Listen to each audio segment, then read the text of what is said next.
Hi friends, ఎప్పుడు non veg అయినా అప్పుడప్పుడు వెజ్ తినాలని మీలో ఎంతమంది కనిపిస్తుంది? అనిపించే వాళ్ళు ఉంటే వీడియోని లైక్ చేయండి. తప్పకుండా కేవై ఛానల్ సబ్స్క్రైబ్ చేసేసుకోండి. ఈ రోజు నాకెంతో ఇష్టమైన చిక్కుడుకాయ టమాటో కర్రీ ఎలా చేయాలో చూసేద్దాం, వచ్చేయండి. స్టవ్ పైన ప్యాన్ పెట్టుకుని ఆయిల్ వేసుకుని ఆయిల్లో సన్నగా కట్ చేసిన పచ్చిమిర్చి అలాగే ఆనియన్స్ వేసుకోవాలి.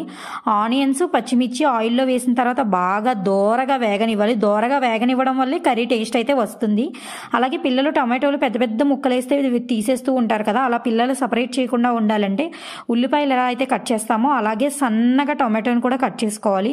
ఆనియన్ పచ్చిమిర్చి మగ్గిన వెంటనే మనం టొమాటో కూడా వేసుకుని టొమాటో కూడా ఆయిల్లో బాగా మగ్గనివ్వాలి. బాగా మగ్గిన తర్వాత మనము ముందుగానే శుభ్రం చేసి పెట్టుకున్న చిక్కుడుకాయల్ని బాగా 2-3 సార్లు వాష్ చేసుకుని కర్రీలో అయితే యాడ్ చేసేసుకోవాలి. కర్రీలో యాడ్ చేసుకున్న తర్వాత చిక్కుడుకాయలు కూడా వేసేసి ఆనియన్ పచ్చిమిర్చి టొమాటో చిక్కుడుకాయలు ఈ 4 పదార్థాలని బాగా కలుపుకోవాలి. ఒక 4-5 సార్లు ఆయిల్ బాగా చిక్కుడుకాయ పీసులకు